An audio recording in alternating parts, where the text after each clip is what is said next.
Hello दोस्तों, अभी के वीडियो में हम लोग देखने वाले हैं बोर्ड एग्जाम 2023 के लिए, यानी कि आप लोग क्लास 10th में और बोर्ड एग्जाम 2023 में देने वाले हैं। तो इस वीडियो में हम लोग केमिस्ट्री का कुछ इंपॉर्टेंट ऑब्जेक्टिव क्वेश्चन को देखेंगे, जो कि आपके पेपर में सीधे आने का गारंटी रहेगा। जैसा कि आप लोग देख सकते हो, क्वेश्चन नंबर 1 2 इसी प्रकार से पूरा का पूरा जो VVI क्वेश्चन होगा उसी को हम लोग इस वीडियो में कवर करेंगे। तो आप लोग जल्दी से चैनल को सब्सक्राइब करके बेल आइकन को ऑल पे प्रेस कर दीजिए, जिससे इसी प्रकार से आप लोगों का तैयारी करवाया जाएगा।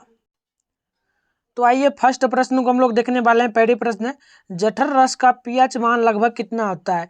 1.4 होता है, 8 होता है, या फिर 11 होता है, या फिर 1.2 होता है। तो आप लोगों को याद रखना हमेशा ये होगा 1.2 होता है, यानी कि 1.2 होता है। ऑप्शन नंबर डी यहाँ पर बिल्कुल सही होगा। अब देखिए नेक्स्ट प्रश्न है 2 नंबर, जिप्सम लवण के क्रिस्टल का रासायनिक सूत्र क्या होता है? जिप्सम लवण का जो क्रिस्टल का रासायनिक सूत्र होता है उसका सूत्र क्या होगा? ठीक है, उसका सूत्र क्या होगा जिप्सम लवण का? ठीक है, तो देखिए यहाँ पर ऑप्शन ए में दिया गया CaSO4 इंटू 10H2O, बी में दिया गया CaSO4 इंटू 2H2O। तो चलिए ऑप्शन नंबर क्या हो सकता है यहाँ पर? तो यदि आपने ऑप्शन नंबर बी बताया तो बिल्कुल सही होगा, CaSO4 इंटू 2H2O आपका बिल्कुल सही होगा यहाँ पे बी ऑप्शन। तो आइए नेक्स्ट क्वेश्चन को देखते हैं हम लोग। नेक्स्ट क्वेश्चन देखिए क्या है। तो क्वेश्चन है 3 नंबर क्वेश्चन है। क्वेश्चन बोला जा रहा है, सोडियम कार्बोनेट के जलीय घोड़ में मिथाइल ऑरेंज का घोड़ मिलाने पर घोड़ का रंग परिवर्तित होकर कैसा हो जाता है? ठीक है, तो देखिए यहाँ पर सबसे पहले याद रखना आप लोगों को, ऑरेंज कलर का रंग मिलाया जा रहा है, यानी ऑरेंज मिलाया जा रहा है। तो ऑरेंज से क्या हो सकता है, या पीला में परिवर्तित हो सकता है। ठीक है, तो पीला रंग यहाँ पे बन जाएगा, आप लोगों को याद रखना है। डी ऑप्शन बिल्कुल सही होगा। तो आइए नेक्स्ट क्वेश्चन को हम लोग आप देखेंगे। 4 नंबर क्वेश्चन क्या पूछा जा रहा है। क्वेश्चन है, संगम रमन का रासायनिक सूत्र क्या होता है? ठीक है, संगम रमन का रासायनिक सूत्र क्या होता है? तो नोट कीजिएगा सभी लोग, इसका रासायनिक सूत्र होता है CaSO4 CaCO3। ठीक है, CaCO3, यानी कि ऑप्शन नंबर आपका ए बिल्कुल यहाँ पे राइट होगा। अब देखिए अगली प्रश्न 5 नंबर, लिटमस रंजक बैंगनी रंग का होता है। ठीक है, लिटमस रंजक बैंगनी रंग का होता है, जो निकाला जाता है किस प्रकार से निकाला जाता है? ठीक है, तो ये निकाला जाता है नाइक्रोन, ठीक है, लाइकेन के द्वारा, यानी ऑप्शन नंबर आपका ए बिल्कुल सही होगा। अब देखिए नेक्स्ट क्वेश्चन यहाँ पर 6 नंबर पूछा जा रहा है। क्वेश्चन है, पत्थर चूना चूंकि खड़िया एवं संगम रमर के विविध रूप जो है ना, वह किस प्रकार का फॉर्मूला बनता है? ठीक है, उसका क्या फॉर्मूला होता है? तो यहाँ पे ऑप्शन नंबर बिल्कुल सही होना चाहिए। क्या होना चाहिए? तो चलिए CaCO3, यानी कि यहाँ पे आपसे संगम रमर का सूत्र ही पूछा जा रहा है, तो CaCO3 आपका बिल्कुल सही होगा। तो देखिए अगली प्रश्न है 7 नंबर, निम्नलिखित में कौन विजातीय यौगिक है? विजातीय यौगिक इनमें से क्या हो सकता है? तो विजातीय यौगिक पूछा जा रहा है, तो यहाँ पे सही होगा खारिया। ठीक है, ऑप्शन नंबर बी बिल्कुल सही होगा। अब देखिए नेक्स्ट क्वेश्चन क्या है। तो नेक्स्ट क्वेश्चन है 8 नंबर, नीला थोथा, यानी कि ट्रिटिया भी कहा जाता है इसे, ट्रिटिया भी। तो नीला थोथा का रासायनिक सूत्र क्या होता है? तो नोट करेंगे सभी लोग, नीला थोथा का रासायनिक सूत्र होता है CuSO4 इंटू 4H2O। ठीक है, तो सी ऑप्शन यहाँ पे बिल्कुल राइट होगा। तो आइए नेक्स्ट क्वेश्चन को हम लोग अब देखने वाले हैं।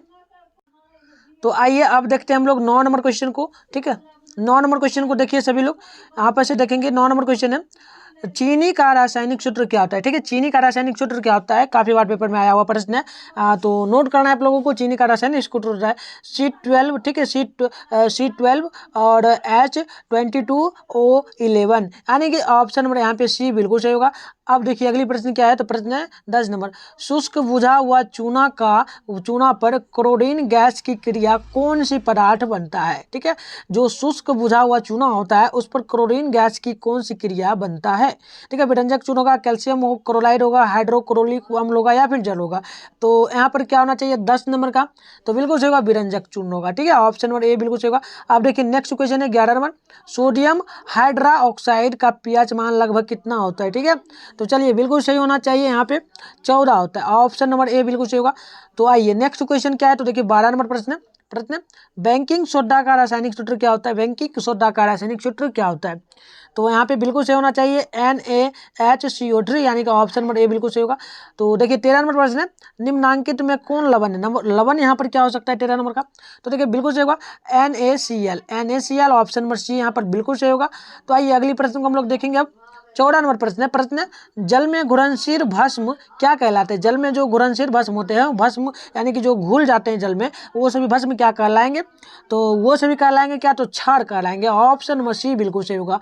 तो आइए नेक्स्ट क्वेश्चन है 15 नंबर, निम्नांकित में से कौन प्रवर भस्म है? प्रवर भस्म क्या हो सकता है इनमें से? तो प्रवर भस्म पूछा जा रहा है, तो सभी लोगों को नोट कर लेना है। ये हमारा होगा NH4OH, ठीक है, NH4OH। तो यहाँ पे ऑप्शन नंबर बी बिल्कुल सही होगा। तो आइए नेक्स्ट क्वेश्चन को हम लोग देखेंगे। अगली प्रश्न क्या यहाँ पर बोला जा रहा है। प्रश्न है 16 नंबर, निम्नांकित में कौन अम्लीय ऑक्साइड, अम्लीय ऑक्साइड क्या हो सकता है 16 नंबर का। तो सभी लोग नोट करेंगे जल्दी से। ये होगा sulphur dioxide, option number C बिल्कुल यहाँ पे सही हो जाएगा। तो आइए हम लोग देखेंगे अब 17 नंबर क्वेश्चन को। और क्वेश्चन पूछा जा रहा है सोडियम सल्फेट का जलीय विलयन क्या होगा। सोडियम सल्फेट का जलीय विलयन जो है ना वह क्या हो सकता है। तो ये उदासीन होता है। तो ऑप्शन नंबर डी आपको याद रखना है हमेशा, ऑप्शन नंबर डी होगा। अब देखिए 18 नंबर प्रश्न है, निम्नांकित में किसमें अम्ल के गुण नहीं होते हैं, किसमें अम्ल के गुण नहीं होंगे। तो ये होता है जो लाल लिटमस पत्र को नीला कर देता है, उसमें क्या होता है, अम्ल का गुण नहीं होता है। मतलब कि लाल लिटमस पत्र जो है ना वह नीला कर देता है, ठीक है। तो चलिए नेक्स्ट क्वेश्चन को हम लोग आप देखेंगे। अगली प्रश्न यहाँ पर 19 नंबर है। और प्रश्न है 19 नंबर है, कार्बन डाइऑक्साइड जल से अभिक्रिया करके क्या बनाता है, क्या बनता है। मतलब कार्बन डाइऑक्साइड जो ना यह जल से अभिक्रिया जब करेगा तो क्या बनाएगा, ठीक है। सल्फ्यूरिक अम्ल बनाएगा, कार्बोनिक अम्ल बनाएगा, सल्फ्यूरिक अम्ल बनाएगा, या फिर इनमें से कोई नहीं। तो क्या बना सकता है 19 नंबर का। तो चलिए यहाँ पे होगा कार्बोनिक अम्ल होगा, ऑप्शन नंबर बी बिल्कुल सही होगा। अब देखिए 20 नंबर क्वेश्चन है, एसिटिक अम्ल दुर्बल अम्ल है, क्योंकि एसिटिक अम्ल दुर्बल अम्ल है, लेकिन क्यों यह होता है। तो ये होता है किसके कारण। तो ये होता है यह आंशिक रूप से आयनित होता है, यानी कि ऑप्शन नंबर यहाँ पे सी बिल्कुल सही होगा। तो आइए 21 नंबर क्वेश्चन को हम लोग देखेंगे। अब क्वेश्चन है, निम्नांकित में किस लवण में रवा जल नहीं होता है, रवा जल नहीं होता है, किसमें नहीं होता है। तो यहाँ पे आप लोगों का यदि बी बताए तो बिल्कुल सही होगा, बेकिंग सोडा का, बेकिंग सोडा का, ठीक है। देखिए 22 नंबर प्रश्न है। प्रश्न क्या पूछा जा रहा है तो उसे देखिएगा सभी लोग। प्रश्न है, निम्नांकित में कौन भास्मिक ऑक्साइड है, भास्मिक ऑक्साइड क्या हो सकता है। तो ये बिल्कुल सही होना चाहिए, Na2O, ठीक है, Na2O। यहाँ पे ऑप्शन नंबर ए बिल्कुल सही होगा। आप देखिए नेक्स्ट क्वेश्चन को हम लोग देखेंगे। अब यहाँ पर क्वेश्चन है 23 नंबर, ठीक है। चलिए 23 नंबर क्वेश्चन है, यहाँ पर दिया गया क्वेश्चन तो एक बार देख लेते हैं, सही से पढ़ लेते हैं पहले। चलिए 23 नंबर प्रश्न क्या बोला जा रहा है। प्रश्न बोला जा रहा है आर्हेलियम, ठीक है, आर्हेलियम अम्ल जलीय विलयन में क्या होते हैं। आर्हेलियम अम्ल जो है ना यह जलीय विलयन में क्या होता है। तो ये क्या होता है तो नोट करेंगे सभी लोग 23 नंबर का। ये होता है plus H plus hydrogen plus बढ़ता है, मतलब कि हाइड्रोजन हमेशा बढ़ते रहता है प्लस की ओर, ठीक है। ऑप्शन नंबर बी बिल्कुल सही होगा। अब देखिए 24 नंबर प्रश्न है, निम्नांकित में किस अवस्था में एसिटिक अम्ल विद्युत संचालन करता है, ठीक है। किस अवस्था में एसिटिक अम्ल विद्युत को संचालन करता है, यानी कि जारी रखता है। तो किस अवस्था में होगा। चलिए बिल्कुल सही होना चाहिए, जल के विलयन में होता है, जल के विलयन में, यानी कि ऑप्शन नंबर यहाँ पे भी बिल्कुल सही होगा। तो आइए नेक्स्ट क्वेश्चन को देखेंगे हम लोग।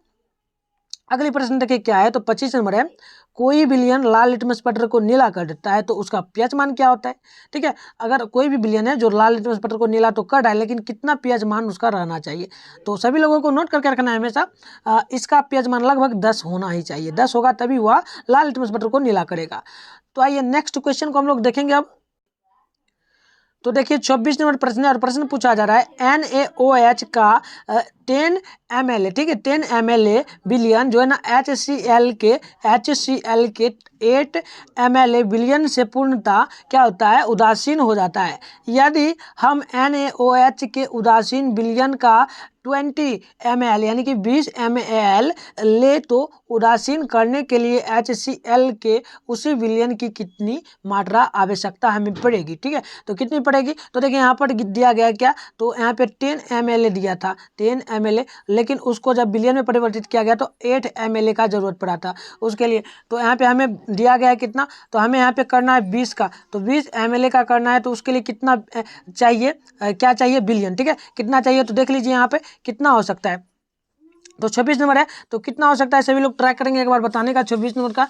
तो हम तब तक देखते हैं। चलिए जब यहाँ पे दिया गया है कितना, देखिए जब 10 था, 10 जब था तो यहाँ पे 8 का लगा, 8 का, तो यहाँ पर कुछ नहीं हुआ है, यहाँ पे थोड़ा सा चेंज हुआ, यहाँ पे 10 की जगह 20 कर दिया गया यानी 20। तो यहाँ पे देखिए जब 10 था तो 8 लगा, अब यहाँ पर 20 है तो 20 की जगह ये भी दुगुना होगा, यानी कि 8 गुना 2, 8 गुना 2 यानी कि 16, तो 16 ml, 16 ml लगेगा, यानी कि ऑप्शन नंबर ए बिल्कुल सही होगा, ठीक है। तो चलिए नेक्स्ट क्वेश्चन को देखेंगे हम लोग। आइए नेक्स्ट क्वेश्चन को देखते हैं, उससे पहले कर्नल को चेंज कर लेते हैं। आप देखिए क्वेश्चन है 27 नंबर, उपज का उपचार, ठीक है, उपज का उपचार करने के लिए निम्न में से कौन सी औषधि का प्रयोग होता है, ठीक है। तो चलिए 27 का देखते हैं हम लोग जल्दी से। तो ये होना चाहिए क्या, एंटेसिड का ऑप्शन नंबर सी बिल्कुल सही होगा। तो आइए 28 नंबर प्रश्न है, निम्नांकित में कौन एक अम्ल है, अम्ल क्या है इनमें से, चलिए सभी लोगों को बताना है, यदि आपको पता है तो जरूर बताइए 28 का, ठीक है। तो चलिए ये होगा Na2CO3 यानी ऑप्शन नंबर डी बिल्कुल सही होगा यहाँ पे। अब देखिए नेक्स्ट क्वेश्चन है 30 नंबर, और क्वेश्चन है निम्नांकित में कौन भस्म नहीं है, भस्म यहाँ पे क्या नहीं है, ठीक है। तो देखते हैं जल्दी से, सभी लोग बताइए। ये होगा NaCl जो है ना भस्म नहीं है। अब 31 नंबर देखिए क्वेश्चन क्या है। तो क्वेश्चन है बेकिंग पाउडर का अनुसूत्र क्या होता है, बेकिंग पाउडर का सूत्र क्या हो सकता है, ठीक है, अनुसूत्र पूछा जा रहा है। तो ये होगा NaHCO3, ठीक है, ऑप्शन नंबर सी बिल्कुल सही होगा।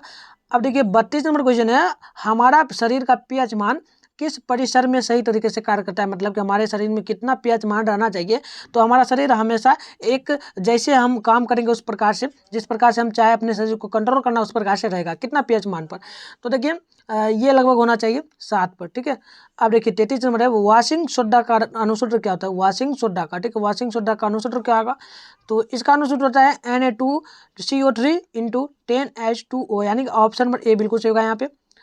अब आइए नेक्स्ट क्वेश्चन है 34 नंबर, और प्रश्न है उदासीन विलयन का pH मान क्या होता है, उदासीन जो विलयन होता है उसका pH मान कितना रहना चाहिए। तो उसका pH मान लगभग 7.0 से 7.8 के बीच रहना चाहिए, ऑप्शन नंबर आपका सी बिल्कुल सही होगा यहाँ पे। तो आइए नेक्स्ट क्वेश्चन है 35 नंबर प्रश्न है, सिरका जो अचार बनाने में उपयोग लाया जाता है निम्न में से क्या सही है, ठीक है, मतलब कि सिरका जो होता है ना उसका हम लोग अचार बनाने में उपयोग लाते हैं, तो उसके लिए कितना एसिटिक अम्ल परसेंटेज में रहना चाहिए वो हमसे पूछा जा रहा है। तो चलिए 35 नंबर का देख लेते हैं क्या होगा। तो चलिए बिल्कुल यहाँ पे सही होना चाहिए, 10 से लेकर के 20% एसिटिक अम्ल रहना चाहिए, ऑप्शन नंबर आपका सी बिल्कुल सही होगा, यदि आपने यहाँ पर ऑप्शन नंबर सी बताया है तो आइए अब हम लोग क्या देखेंगे, तो 36 नंबर प्रश्न को देखेंगे। प्रश्न बेकिंग सोडा क्या होता है, ये होगा सोडियम कार्बोनेट होगा, सोडियम बाइकार्बोनेट होगा, या फिर सोडियम कार्बोनेट और टार्टरिक अम्ल का मिश्रण होगा, या फिर सोडियम बाइकार्बोनेट और टार्टरिक अम्ल का मिश्रण होगा। तो 36 नंबर का यार आपको आंसर पता है तो जरूर बताइए। तो चलिए हम लोग देख लेते हैं तब तक 36 नंबर का, ठीक है। 36 देखिए यहाँ पर जो दिया नहीं गया 36 का, सही से एक बार देख लेते हैं। 36 का बताया नहीं गया, अब चलिए 36 का आप लोगों को बताना है, ठीक है। 36 नंबर का यदि आप लोगों को आंसर पता है तो ये आपको बता देना है। चलिए बेकिंग सोडा किस प्रकार का सोडा कहलाता है, किस प्रकार का कार्बोनेट होता है, ठीक है, तो ये आपको बता देना है। चलिए हम नेक्स्ट क्वेश्चन को देखते हैं, अगर आपको पता हो तो बताइएगा। देखिए 37 नंबर प्रश्न है अमोनिया सोडा, ठीक है, अमोनिया सोडा विधि से निम्नलिखित में से किसका निर्माण होता है, ठीक है, तो इनमें से किसका निर्माण होगा, तो ये होगा बेकिंग सोडा का। अब देखिए 38 नंबर क्वेश्चन है निम्नलिखित में कौन लवण है, लवण क्या है इनमें से, तो लवण क्या हो सकता है, तो सभी लोगों को याद रखना है हमेशा K2SO4 यानी कि ऑप्शन नंबर बी बिल्कुल सही होगा। तो आइए नेक्स्ट क्वेश्चन है 39 नंबर, 39 में विरंजक चूर्ण का रासायनिक सूत्र क्या होगा, विरंजक चूर्ण का रासायनिक सूत्र क्या होता है। तो 39 का यहाँ पर बिल्कुल सही होगा, क्या होगा CaCl3 यानी कि ऑप्शन नंबर यहाँ पे सी बी बिल्कुल सही होगा। तो आइए नेक्स्ट क्वेश्चन क्या है, तो 40 नंबर क्वेश्चन है, और क्वेश्चन क्या पूछा जा रहा है, क्वेश्चन है अम्लता से पीड़ित व्यक्ति को आप कौन सा उपाय सुझाएंगे, यानी कि अम्लता के कारण जो व्यक्ति पीड़ित होगा उसको आप लोग किस प्रकार का सलाह देंगे, नींबू जल का सेवन करने का, या फिर सिरका को जल में घोलकर पीना, बेकिंग सोडा को घोल कर पीना, या फिर इनमें से कोई नहीं, क्या सुझाव आप लोग दे सकते हैं जो अम्लता से पीड़ित व्यक्ति होगा। तो वो आप लोगों को याद करके रखना हमेशा, उनको आप लोग क्या सलाह दोगे, बेकिंग सोडा को घोल कर पीने के लिए आप लोग उनको सलाह देना, ठीक है। अब देखिए नेक्स्ट क्वेश्चन क्या है, तो 41 नंबर क्वेश्चन है उदासीन विलयन का pH मान कितना होता है, अभी थोड़ा देर पहले मैंने आपको शायद बताया हुआ था। उदासीन विलयन का pH मान क्या होता है, तो 8 होता है, ठीक है, 8 होता है। चलिए नेक्स्ट क्वेश्चन को देखते हैं, नेक्स्ट क्वेश्चन क्या दिया गया, क्वेश्चन देख लेते हैं। चलिए अगली क्वेश्चन है बिना चखे आप खट्टे और कड़वे पदार्थों की जांच कैसे करेंगे, मतलब कि आप किसी भी पदार्थ को ले लो, आप जैसे अचार को ले लो, तो आप उसे बिना खाए कैसे बताओगे या खट्टा है, तो कैसे बता सकते हो। तो उसके लिए आप लोगों को याद रखना है हमेशा हल्दी से, ठीक है, हल्दी आप जैसे ही मिलाइएगा तो उसमें से थोड़ा थोड़ा क्या होगा, हल्का हल्का जो है ना बूंद निकलने लगेगा, फेना, ठीक है, तो उससे आपको पता चल जाएगा या खट्टा या फिर कड़वा है, ठीक है। तो चलिए नेक्स्ट क्वेश्चन को हम लोग देखते हैं। अब देखिए 43 नंबर क्वेश्चन है, और क्वेश्चन पूछा जा रहा है जल में घुलनशील क्षारक क्या कहलाते हैं, जो जल में घुल जाते हैं क्षारक वो क्या कहलाते हैं, ठीक है, तो वो क्या कहलाएंगे, अम्ल, क्षार, लवण, या फिर इनमें से कोई नहीं, तो क्या कहला सकते हैं, तो वो आपको याद रखना है इनमें से कोई नहीं होगा, ठीक है, इनमें से कोई नहीं होगा जो जल में घुलनशील होता है, तो जल में घुलनशील होता है। चलिए सभी को बताना है 43 का, ठीक है, 43 का यहाँ पर ऑप्शन नंबर डी दिया है, तो डी नहीं होगा, आंसर क्या होना चाहिए, तो जो जल में घुल जाता है ना वो अम्ल भी नहीं, शायद नहीं होगा, ये सब नहीं होगा, ठीक है, ये सब नहीं होगा, इनमें से कोई नहीं होगा। चलिए नेक्स्ट क्वेश्चन को हम लोग आप देखते हैं। चलिए अगली क्वेश्चन क्या है, तो देखिए ध्यानपूर्वक। अगली क्वेश्चन है 44 नंबर प्रश्न है, टनु HCl का pH मान क्या होता है। मतलब कि HCl का pH मान जो है ना, इसका pH मान कितना होता है, इसका pH मान सभी लोगों को बताना है 44 नंबर का। तो चलिए देख लेते हैं हम लोग आंसर तब तक। तो क्या होगा, बी होना चाहिए, ठीक है, बी यानी कि 2 होता है। HCl का pH मान क्या होगा, 2 होगा। चलिए अगली प्रश्न है 45 नंबर, सही कथन को चुने, सही कथन चुने। चलिए कथन क्या दिया गया है, पहला है धातु के कार्बोनेट अम्ल में अभिक्रिया कर CO2 मुक्त करते हैं, या फिर धातु के बाइकार्बोनेट से अम्ल से अभिक्रिया कर CO2 मुक्त करते हैं, या फिर धातु के कार्बोनेट गर्म करने पर CO2 मुक्त करते हैं, या फिर उपयुक्त सभी सही होगा। तो क्या हो सकता है 45 में, चलिए सभी लोगों को बताना है। तो देखिए 45 का बिल्कुल सही होगा, यदि आपने ऑप्शन नंबर ए चूज किया तो बिल्कुल सही होगा। धातु कार्बोनेट अम्ल से अभिक्रिया कर जो है ना CO2 को मुक्त करता है, यानी कि ऑक्सीजन को मुक्त करता है, ठीक है। अब आइए नेक्स्ट क्वेश्चन देखिए 46 नंबर है, क्वेश्चन है जिप्सम का अणुसूत्र क्या होता है। जिप्सम का अणुसूत्र क्या होगा, जिप्सम का, ठीक है, तो जिप्सम का अणुसूत्र होगा CuSO4 × 5H2O, यानी कि ऑप्शन नंबर यहाँ पे डी बिल्कुल सही होगा। तो ये नेक्स्ट क्वेश्चन यहाँ पे दिया गया है 47 नंबर, लिटमस क्या है, लिटमस पटर जो है ना यह क्या होता है, ठीक है, लिटमस। 47 का चलिए ऑप्शन ए में दिया बैंगनी रंग का रंजक होता है, या फिर एक सूचांक होता है, या फिर सी में दिया गया है नाइकेन के पौधे से निकाला जाता है, या फिर इनमें से सभी। तो क्या हो सकता है 47 का, यदि आपको आंसर पता है तो जरूर बताइए 47 का। तो देखिए ये होता है ना, एक सूचांक होता है लिटमस पटर, लिटमस जो है ना एक सूचांक होता है, मतलब कि लाल लिटमस पटर जो है ना वह लाल लिटमस पटर को नीला कर दिया जाता है, तो ये सूचांक है यानी कि दर्शाता है, ठीक है। तो चलिए नेक्स्ट क्वेश्चन क्या है, तो 48 नंबर है, अम्ल और क्षार की जांच के लिए उपयुक्त नहीं है। अम्ल और क्षार की जांच के लिए यहाँ पर कौन उपयुक्त नहीं है, सिलिका, लिटमस, हल्दी या फिर चूना। तो देखिए यहाँ पे हल्दी तो होना ही चाहिए, हल्दी मैंने अभी थोड़ा देर पहले आप लोगों को बताया था, बट चूना नहीं होगा, चूना नहीं होना चाहिए, ऑप्शन में डी बिल्कुल यहाँ पे राइट होगा। तो आइए लास्ट क्वेश्चन होगा हमारा, लास्ट क्वेश्चन है 49 नंबर, धातु के ऑक्साइड क्या होते हैं, धातु जो होते हैं ना उसके ऑक्साइड क्या होते हैं, अम्ल होते हैं, क्षारक होते हैं, लवण होते हैं, या फिर इनमें से कोई नहीं होते हैं। तो देखिए वो बिल्कुल चुका अम्ल होता है, ठीक है, धातु जो होता है ना अम्ल होता है, सभी लोगों को नोट कर लेना, अम्ल होता है धातु। तो चलिए ये काफ़ी इंपॉर्टेंट क्वेश्चन था केमिस्ट्री का, जो कि आपके पेपर में ये सभी प्रश्न आने वाला है। तो सभी लोगों को यदि नोट्स लेना है इसका, यदि आप लोगों को इसका नोट्स लेना है तो आप लोग क्या कर सकते हो, आप लोग टेलीग्राम ग्रुप ज्वाइन कर सकते हो, उसका लिंक आपको वीडियो के डिस्क्रिप्शन बॉक्स में मिलेगा, ठीक है, नीचे जाइए वहाँ पे आपको लिंक मिलेगा, वहाँ से आप लोग ग्रुप ज्वाइन कर लीजिएगा, और व्हाट्सएप ग्रुप का लिंक भी शायद मिल जाएगा आपको, तो आप जाकर वहाँ से ज्वाइन कर लीजिए, और आपको नोट्स इसका जल्दी ही दे दिया जाएगा ग्रुप में, टेलीग्राम ग्रुप में। तो आप लोग जल्दी ज्वाइन कर लीजिए, और हमारे चैनल पे आप लोग न्यू हो तो जल्दी से आप लोग सब्सक्राइब करके जितना हो सके बेल आइकन को और पे प्रेस कर दीजिए, क्योंकि इसी प्रकार से आपका एग्जाम तक जो तैयारी है ना करवाया जाएगा वीवीआई क्वेश्चन के साथ। तो चलिए मिलते हैं किसी और वीडियो के साथ, जाने से पहले आप लोग वीडियो को लाइक कर दीजिएगा और प्यारा सा एक कमेंट करके जरूर जाइएगा। तो चलिए बाय बाय।